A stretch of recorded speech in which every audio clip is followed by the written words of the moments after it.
Hello everyone, चलिए हम start करते हैं। जो फर्स्ट क्लास में हमने देखा था इंट्रोडक्टरी क्लास में कि इस चैप्टर में हम पढ़ने क्या क्या वाले हैं, उसके बारे में हमने देखा था कि कौन कौन से टॉपिक्स को हम स्टडी करने वाले हैं। तो common diseases, immunity, cancer, AIDS और ड्रग और अल्कोहल अब्यूज, ये कुछ 5 सब टॉपिक्स है इस टॉपिक में। लास्ट ईयर की बात करें तो 5 क्वेश्चंस थे, 3 इम्यूनिटी से, 2 कैंसर से। तो अभी हमें इस बार के लिए एड्स भी वैल्यूएबल हो जाता है, क्योंकि पिछले साल नहीं पूछा गया, तो चांसेस है इस बार पूछा जा सकता है। ये जो डिजीजेस है किसी से भी पैथोजन वगैरह पूछा जा सकता है। तो चलिए स्टार्ट करते हैं। अब थोड़ा सा हम पहले टाइटल को समझ लेते हैं। सीधा डिजीजेस पे जाने से पहले हमें क्या करेंगे, ह्यूमन हेल्थ एंड डिजीज में जो टाइटल दे रखा है उस टाइटल की बात करेंगे कि हेल्थ क्या होती है, डिजीज क्या होती है, किस तरह की हाइपोथेसिस इनके लिए, इनको एक्सप्लेन करने के लिए पहले दी गई थी। तो सबसे पहले हम बात करेंगे जो हाइपोथेसिस दी गई थी, that is known as good humour hypothesis. आइए स्टार्ट करते हैं। सबसे पहले जो हाइपोथेसिस दी गई थी उस हाइपोथेसिस का नाम क्या था, गुड ह्यूमर हाइपोथेसिस।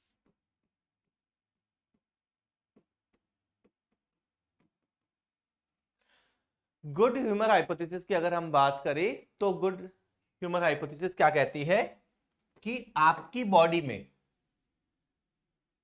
कुछ ह्यूमर्स होते हैं। ह्यूमर्स का मतलब यहां पे बेसिकली बॉडी फ्लूइड से मतलब होता है कि गुड ह्यूमर हाइपोथेसिस कहती है state of body and mind, body और माइंड की वो स्टेट जहां पे क्या हो, balance of certain humour, balance of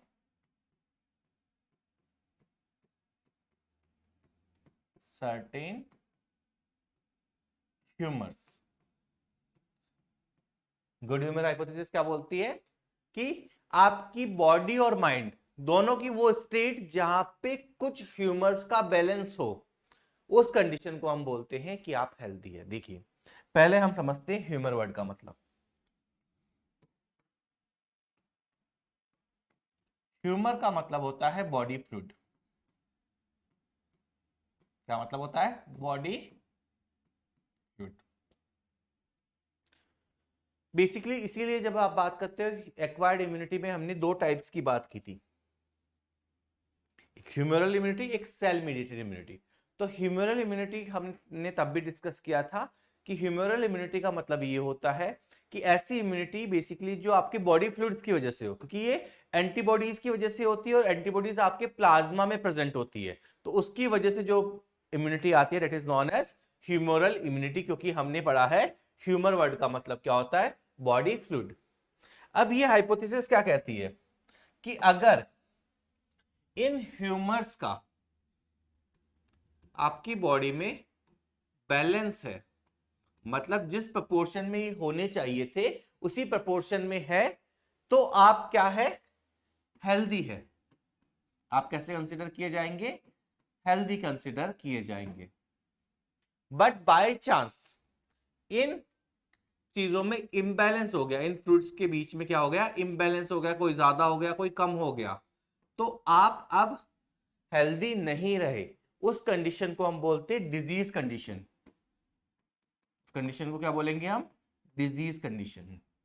तो गुड ह्यूमर हाइपोथेसिस का मतलब क्या होता है कि हमारी बॉडी और माइंड में कुछ ह्यूमर्स है जिनका बैलेंस की बात कर रहे हैं, कि state of body and mind where there is a balance of certain humours. Humours का मतलब बॉडी फ्लूइड है। अगर ये बैलेंस है तो आप हेल्थी कंडीशन में, बट अगर ये बैलेंस नहीं है तो आप आराम वाली कंडीशन में नहीं है, ईज वाली कंडीशन में नहीं है। ईज वाली कंडीशन नहीं हो, ईज मतलब बेसिकली आप आराम वाली कंडीशन में है, ईज कंडीशन में नहीं है, तो उस कंडीशन को क्या बोलेंगे, डिस ईज, कि आप अब आराम वाली स्टेट में नहीं रहे हैं, that is known as disease, dis ease. Clear. अब अगर हम बात करें कि इस सिस्टम का सपोर्टर कौन था, या फिर मैं बोलूं this system is asserted by, NCERT जो वर्ड यूज करती है असर्टेड बाय। असर्टेड बाय का मतलब होता है बेसिकली बहुत स्ट्रांगली बिलीव करना या फिर इस तरीके से बिलीव करना कि आप बाकी किसी कॉन्सेप्ट को एक्सेप्ट करने वाली कंडीशन में नहीं हो। बेसिकली आप बहुत स्ट्रांगली उस फिनोमिना में बिलोंग कर रहे हो कि यही होता है और कुछ नहीं होता। तो इसमें जो बिलीव करते थे, एक तो हम बात करते हैं जो आपके ग्रीक्स लोग थे, अर्ली ग्रीक्स, जिसमें से एक नाम हमें याद रखना है जो हमारे लिए बहुत वैल्यूएबल है, हिप्पोक्रेट्स। और हिप्पोक्रेट्स को हम क्या बोलेंगे? Father of medicine. हिप्पोक्रेट्स को क्या कंसीडर करते हैं हम? फादर ऑफ मेडिसिन कंसीडर किया जा रहा है। दूसरा हम बात करेंगे इंडिया में भी ये कॉन्सेप्ट अभी भी चलता है कुछ फॉर्म्स में, Indian Ayurveda system of medicine. वो भी इसमें बिलीव करते हैं आज भी। क्लियर? तो हमने बात की है गुड ह्यूमर हाइपोथेसिस की। गुड ह्यूमर हाइपोथेसिस ये कहती है कि आपकी बॉडी के अंदर कुछ फ्लूइड्स का बैलेंस होता है, अगर ये बैलेंस बना रहेगा तो आप हेल्दी है, अगर ये बैलेंस बिगड़ा तो आप डिसीज वाली कंडीशन में चले जाते हैं, that is known as disease. और इसमें कौन कौन बिलीव कर रहा था? अर्ली ग्रीक्स या इंडियन आयुर्वेदा सिस्टम की बात करते हैं।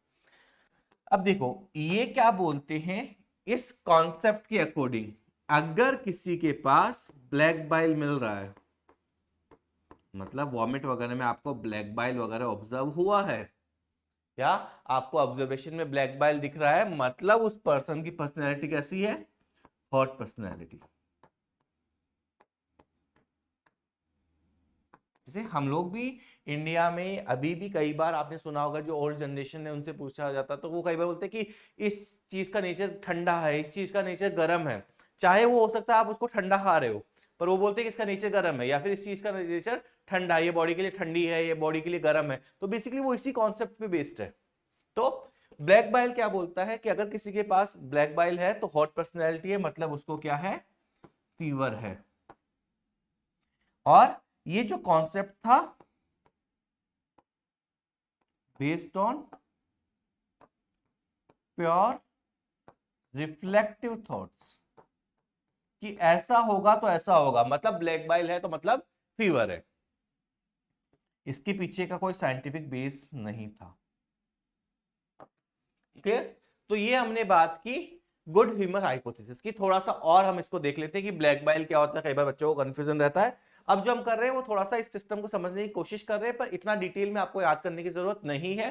पर आपने अभी भी सुना होगा, जैसे आयुर्वेदा में हम बात करते हैं वात कफ पित्त, इन सब चीजों की बात करते, तो अलग अलग सिस्टम्स जो है, कुछ 3 फ्रूट्स की, कुछ जैसे मेनली 4 फ्रूट्स की, या कई बार 5 फ्रूट्स की भी बात करते हैं हम यहाँ पे। जो ग्रीक्स वाला सिस्टम है उसी पे मेनली बात करते। तो ये क्या बोलते थे, मेनली आपकी बॉडी में 4 ह्यूमर्स है।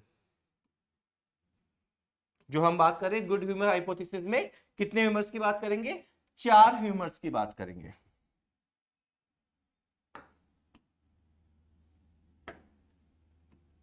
4 ह्यूमर्स या 4 बॉडी फ्लूइड की बात की जा रही है। सबसे पहला बॉडी फ्लूइड अगर हम देखें तो इट इज योर ब्लड। ऐसा बोलते हैं कि ये ड्राइनेस को बताता है। ब्लड जो है वो किस चीज को रिप्रेजेंट करता है? ड्राइनेस को। या फिर आप एलिमेंट के हिसाब से बात करें तो ब्लड जो है वो एयर को रिप्रेजेंट करता है। हम बोलते हैं ना कि पंच तत्वों से मिलकर बना शरीर है, इस तरह की चीजें आपने सुनी होगी। तो वो एक फ्लूइड को एक एलिमेंट से रिलेट करके बताते हैं। जैसे ब्लड के लिए एयर की बात करते हैं। दूसरा एलिमेंट हम बात करें तो जो फ्लेम होता है, तो फ्लेम होता है बेसिकली ये आपका वाटर से रिलेटेड है। फ्लेम बेसिकली मैं अगर सिंपल टर्म में आज के हिसाब से बात करूं तो ये म्यूकस हो गया। म्यूकस बेसिकली मॉइस्चर के लिए, ब्लड जो है वो ड्राइनेस के लिए। इस तरह के कुछ तरीके यूज किए गए थे। और मैं बात करूं अगर आपका ब्लैक बाइल, जिसपे एनसीईआरटी मेंशन करती है, तो ब्लैक बाइल बेसिकली हमारी अर्थ को रिप्रेजेंट करता है। और एक और होता है येलो बाइल, ये हमारे जो फायर है, आग को रिप्रेजेंट करता है। तो इस बेसिस पे हमने बोला कि ये 4 फ्लूइड है। अब जो कॉन्सेप्ट है, जो 4 एलिमेंट्स है उनकी बात कर लिए, किस कौन से की बात की है, एयर की बात की है, जिसको ब्लड से रिप्रेजेंट करते हैं, मतलब बेसिकली ड्राइनेस की बात करते हैं। दूसरा moisture, mucus, water, black bile, earth, या फिर अगर हम वैसे समझे एनाटॉमी के हिसाब से तो स्प्लीन से जो फ्लूइड निकल रहा है उसके लिए हम क्या वर्ड यूज करते हैं, ब्लैक बाइल। और येलो बाइल बेसिकली जो आपका लीवर या गॉल ब्लैडर की बात कर सकता हूं। और लीवर में आपको पता है कि मेटाबॉलिक रिएक्शन होती है तो उसको वहां से फायर से रिप्रेजेंट किया जाता है। तो ये बोलता है कि इन चारों में अगर बैलेंस है, ब्लड में, फैल्म में, ब्लैक बाइल में और येलो बाइल में, तो आप ठीक है। इनमें से किसी एक चीज में भी दिक्कत हुई तो मतलब आप डिजीज वाली कंडीशन में है, इनका बैलेंस नहीं रहेगा तो आप इस कंडीशन में आ जाएंगे, डिजीज कंडीशन में आ जाएंगे। ये हाइपोथेसिस क्या कहलाती है, गुड ह्यूमर हाइपोथेसिस की ह्यूमर्स का बैलेंस जो है वो अच्छा खासा आपके पास है, उसमें कोई दिक्कत नहीं है। ठीक है, यहां तक ये हमने बात की है गुड ह्यूमर हाइपोथेसिस पे। अब थोड़ा सा आगे बढ़ते हैं हम और देखते हैं कि एक साइंटिस्ट के बारे में बात करेंगे, नाम है विलियम हार्वे।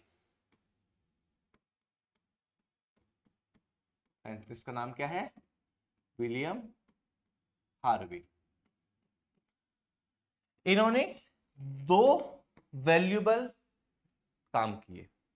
पहला काम अगर हम इसका डिस्कस करें, कंप्लीटली अनरिलेटेड हम बात करते हैं इस चैप्टर से, बट इंफॉर्मेशन याद रखनी है। आप जब ह्यूमन फिजियोलॉजी पढ़ेंगे तो वहां सर्कुलेटरी सिस्टम की बात करेंगे, तो उसकी डिस्कवरी इन्होंने ही की थी। तो पहला कंट्रीब्यूशन क्या है, डिस्कवरी ऑफ सर्कुलेशन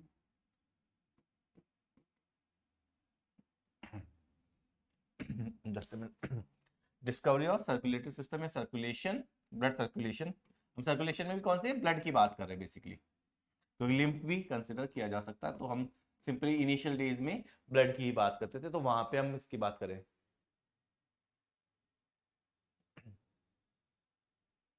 आप उसमें ऐड ऑन कर सकते हैं, अगर नोट्स का ऐसा है कि अगर आपके पास ऑलरेडी अवेलेबल है तो अगर आपको लगता है कि कुछ नई इंफॉर्मेशन है या फिर आपको कोई ढंग से रिफाइन करने की जरूरत है तो उसको रिफाइन कर लीजिए। बट कोशिश बायोलॉजी में हमेशा ये करनी है कि जो हम पढ़ रहे हैं, अगर जितना टाइम हम दे रहे हैं उतने टाइम में अगर 1 आवर क्लास ले रहे हैं, 2 आवर क्लास ले रहे हैं, तो वो जो टॉपिक है उसके बाद एक्स्ट्रा आपको एडिशनली 5 से 10 मिनट या 20 मिनट मैक्सिमम, अगर 2 क्लासेस की हम बात करें तो मैक्सिमम 20 मिनट से ज्यादा टाइम देने की जरूरत नहीं है कि उतना बाद आप 20-25 या हाफ एन आवर में दोनों क्लासेस का मटेरियल आपको याद हो जाना चाहिए। तो ऑब्जेक्टिव हमेशा ये रख के चलना है हमें कि हम यहां पढ़ रहे हैं और यही उसको याद करें, इसीलिए हम बहुत स्लो पेस पे चीजें करते हैं। तो डिस्कवरी ऑफ ब्लड सर्कुलेशन, अब देखो यहां पे एनसीईआरटी मेंशन करती है यूजिंग एक्सपेरिमेंटल मेथड्स। क्या मेथड कैसे किया एनसीईआरटी में कुछ नहीं बताया गया है, पर आपको याद रखना है कि एनसीईआरटी मेंशन क्या करती है, एक्सपेरिमेंटल मेथड। एक्सपेरिमेंटल मेथड का मतलब बेसिकली जो विलियम हार्वे थे इनका बहुत बड़ा कंट्रीब्यूशन है।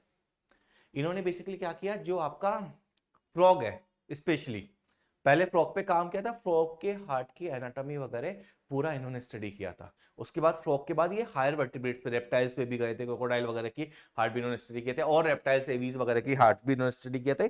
बट फ्रॉग का हार्ट बहुत डिटेल में स्टडी किया। जो वॉल्स के हम बात करते हैं, ट्राइकस्पिड, बाइकस्पिड, उन वॉल्स को समझा था, उनका डाइसेक्शन, हार्ट का डाइसेक्शन करके एक एक वॉल के स्ट्रक्चर के बारे में इन्होंने बताया था। इसके अलावा क्वांटिफिकेशन ऑफ ब्लड भी किया था कि कितना ब्लड है, कितना आप डाल रहे हो सर्कुलेशन में, कितना वापस आ रहा है, तो क्लोज सिस्टम है, ओपन सिस्टम है, ये सब विलियम हार्वे ने बताया था। तो हमें क्या याद रखना है, discovery of blood circulation using experimental method, मतलब बहुत सारे ऑर्गेनिज्म पे इन्होंने लैब में काम किया और वहां से ये बताया कि ब्लड सर्कुलेशन सिस्टम होता है। इसके अलावा इस चैप्टर से रिलेटेड जो इनका कंट्रीब्यूशन है वो क्या है, demonstrated the normal body temperature, demonstrated the normal body temperature in a person with black bile, कि एक ऐसा पर्सन जिसके पास क्या मिल रहा है, ब्लैक बाइल मिल रहा है, उसमें इन्होंने क्या बताया कि बॉडी टेम्परेचर जो है वो क्या है, नॉर्मल है, यूजिंग थर्मोमीटर, कि थर्मामीटर की हेल्प से चेक करके बता दिया कि इसका टेम्परेचर तो नॉर्मल है। जबकि आपकी गुड ह्यूमर हाइपोथेसिस क्या कहती है, जो गुड ह्यूमर हाइपोथेसिस है वो ये बोलती है कि अगर किसी के पास ब्लैक बाइल मिल रहा है तो उसको मतलब उसको फीवर होना चाहिए, और इन्होंने एक्सपेरिमेंटली बेसिकली थर्मामीटर से चेक करके बता दिया कि इस पर्सन का ब्लैक बाइल है, बट फिर भी इसका बॉडी टेम्परेचर नॉर्मल टेम्परेचर ही है, इसको फीवर नहीं है। इसका मतलब क्या हुआ कि इन्होंने गुड ह्यूमर हाइपोथेसिस को रिजेक्ट कर दिया। इसका मतलब ये हुआ rejected the good humour hypothesis, की जो आपको हाइपोथेसिस है वो सही नहीं है। क्लियर?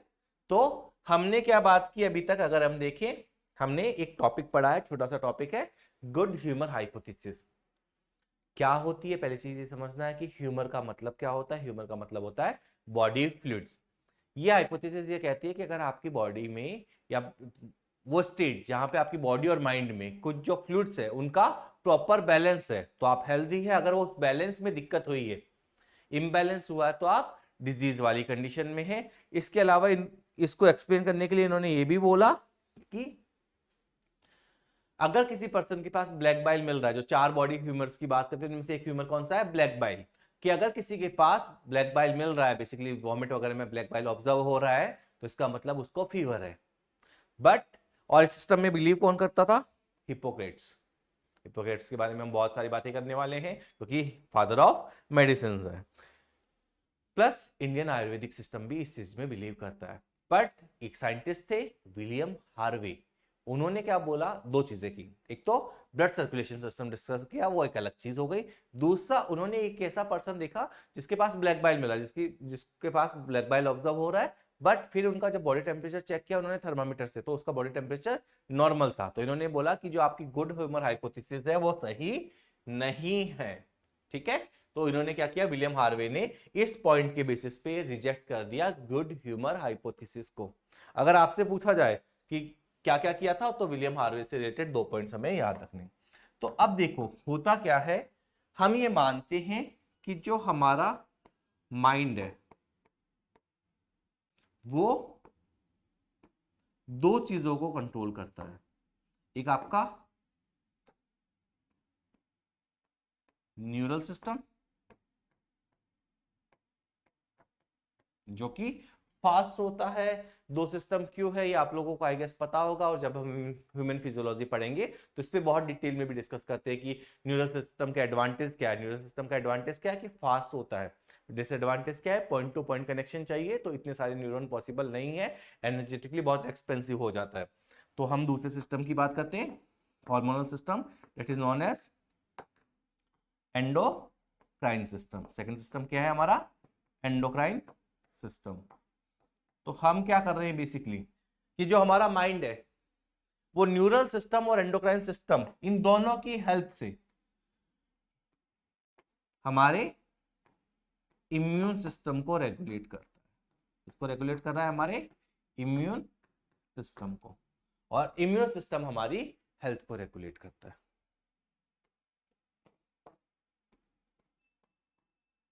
रेगुलेट